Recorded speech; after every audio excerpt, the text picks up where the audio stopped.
မနေ့က UFC ရဲ့ပြိုင်ပွဲတစ်ခုမှာစိတ်ပါဝင်စားစွာနဲ့အားပေးနေတဲ့ဂျိုရှူအာဘန်ရဲ့ပုံကို UFC ကရိုက်ကူးထုတ်လွှင့်ပြသွားခဲ့ပါတယ်။ UFC Fight Night ပြိုင်ပွဲကိုမနေ့ကကျင်းပခဲ့တာဖြစ်ပြီး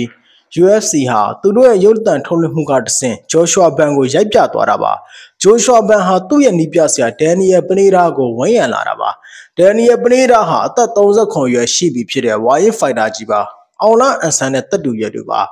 သူဟာ professional fighter ဘွားစုစုပေါင်း42ပွဲထိုးပြီး28ပွဲနိုင်ထားပါတယ်။ထိုးကြတာကအဲ့ဒီနှစ်28ပွဲလုံးကိုဒိုင်ဆုံးဖြတ်ခံယူစရာမလိုပဲ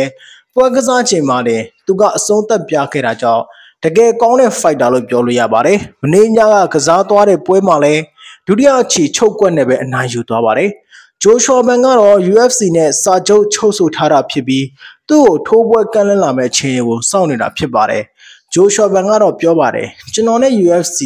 ဘယ်တော့စကစားရမလဲကျွန်တော်စိတ်ထင်6လပိုင်း9လပိုင်းလောက်ကစားရမယ်ထင်တယ်လို့ပြောပါတယ်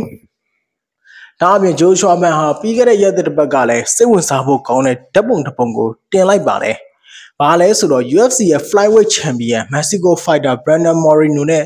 ဂျိုရှူအာဘန်တို့အတူတွဲရိုက်ထားတဲ့ပုံဖြစ်ပြီးသူက caption မှာလက်ရှိ Champion နဲ့အနာဂတ် Champion လို့ရေးထားပါတယ်။ဂျိုရှူအာဘန်အနေနဲ့ Brandon Moreno နဲ့တွေ့ဆုံခွင့်ရလို့ဂုဏ်ယူအားကျနေတယ်ဆိုတာပေါ်လွင်လှပါတယ်။ထူးခြားမှုကတော့သူရော Moreno ရော agent တယောက်ထက်ကကင်တွယ်တာမို့လို့ရင်းနှီးမှုကအတိုင်းအတာတစ်ခုတည်းရှိပါတယ်။ဂျိုရှူအာဘန်အနေနဲ့ UFC မှာတပွဲမှမထိုးရသေးသလိုလက်ရှိချိန်ထိ